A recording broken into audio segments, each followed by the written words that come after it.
നമസ്കാരം പ്രിയപ്പെട്ടവരെ, എല്ലാവർക്കും സുഖമാണെന്ന് വിശ്വസിക്കുന്നു. പ്രിയമുള്ളവരെ, കേരളത്തിലെ സാധാരണക്കാരായ മനുഷ്യരെ മുഴുവൻ വഞ്ചിക്കുന്ന, അവരുടെ വയറ്റത്തടിക്കുന്ന ഒരു വലിയ അനീതിയാണ് കഴിഞ്ഞ ദിവസങ്ങളിൽ നമ്മുടെ നാട്ടിൽ നടമാടിക്കൊണ്ടിരിക്കുന്നത്.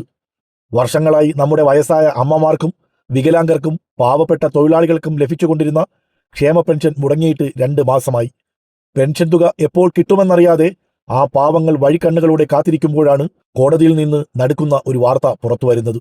കോടതിയിൽ സമർപ്പിച്ച സത്യവാങ്മൂലത്തിൽ വി.ഡി. സതീശൻ എന്ന അഹങ്കാരിയും ധിക്കാരിയുമായ മുഖ്യമന്ത്രിയും അദ്ദേഹത്തിന്റെ നേതൃത്വത്തിലുള്ള UDF സർക്കാരും എന്താണ് പറഞ്ഞതെന്ന് നിങ്ങൾ കേട്ടോ?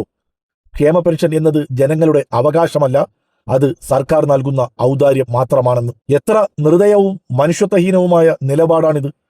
പെൻഷൻ വാങ്ങി ജീവിക്കുന്ന പാവപ്പെട്ട ലക്ഷക്കണക്കിന് മനുഷ്യരോട് ഞങ്ങൾ തരുന്നത് വാങ്ങിക്കൂ, ചോദിക്കാൻ നിങ്ങൾക്ക് യാതൊരു അവകാശവുമില്ല എന്ന് പരസ്യമായി അഹങ്കാരത്തോടെ പറയുകയാണ് അഹങ്കാരികളും ധിക്കാരികളുമായ ഈ കോൺഗ്രസ് ഭരണാധികാരികൾ. പാവപ്പെട്ടവന്റെ കണ്ണീരൊപ്പേണ്ട ഒരു സർക്കാർ, അവർക്ക് ജീവിക്കാനുള്ള താങ്ങാവേണ്ട ഒരു ഭരണകൂടം ജനങ്ങളുടെ അവകാശങ്ങളെ അട്ടിമറിച്ച് അതിനെ തങ്ങളുടെ ഔദാര്യമാക്കി ചിത്രീകരിക്കുമ്പോൾ അവിടെ നഷ്ടപ്പെടുന്നത് കേവലം പണം മാത്രമല്ല, സാധാരണക്കാരന്റെ ആത്മാഭിമാനം കൂടിയാണ്.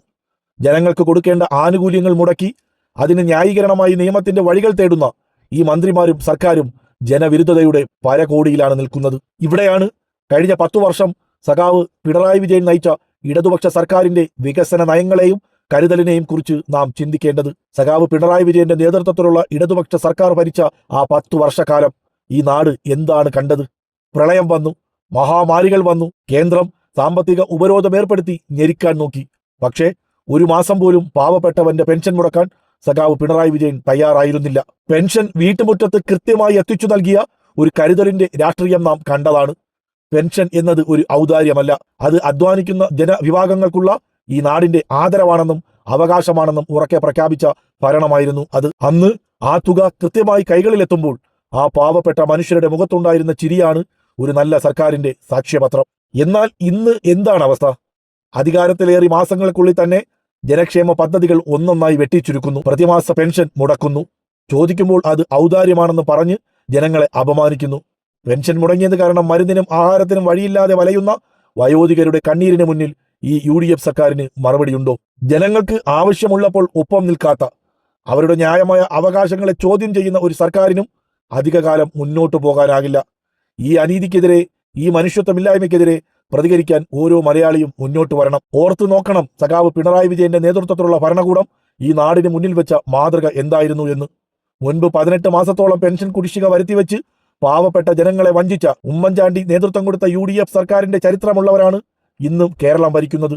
എന്നാൽ LDF സർക്കാർ അധികാരമേറ്റെടുത്തപ്പോൾ ആ കുടിശ്ശിക മുഴുവൻ തീർക്കുക മാത്രമല്ല ചെയ്തത്, ക്ഷേമ പെൻഷൻ തുക വർദ്ധിപ്പിച്ച് ചരിത്രത്തിലില്ലാത്ത വിധം ജനങ്ങളുടെ കൈകളിലേക്ക് എത്തിച്ചു നൽകി. ബാങ്കുകളിൽ കയറിയിറങ്ങി നടക്കാൻ വയ്യാത്ത വയോധികർക്കും കിടപ്പ് രോഗികൾക്കും സഹകരണ സംഘങ്ങൾ വഴി പെൻഷൻ തുക വീട്ടുമുറ്റത്ത് കൊണ്ടുകൊടുക്കുന്ന വിപ്ലവകരമായ പദ്ധതി നടപ്പിലാക്കിയത് സഖാവ് പിണറായി വിജയൻ എന്ന ഭരണാധികാരിയുടെ ജനപക്ഷ നിലപാടിന്റെ തെളിവായിരുന്നു. മഹാമാരിയുടെയും പ്രളയത്തിന്റെയും സമയത്ത് ജനങ്ങൾക്ക് ആശ്വാസമേകാൻ സൗജന്യ ഭക്ഷ്യക്കിറ്റുകളും കരുതൽ ധനവും വീട്ടിലെത്തിച്ച സർക്കാരായിരുന്നു അത്. കേവലം ഒരു സാമ്പത്തിക സഹായം മാത്രമല്ല, അത് ജനങ്ങൾക്ക് ജീവിക്കാനുള്ള അന്തസ്സും ഉറപ്പു നൽകുന്ന ഒരു സോഷ്യൽ സെക്യൂരിറ്റി നെറ്റ്വർക്കുമായിരുന്നു.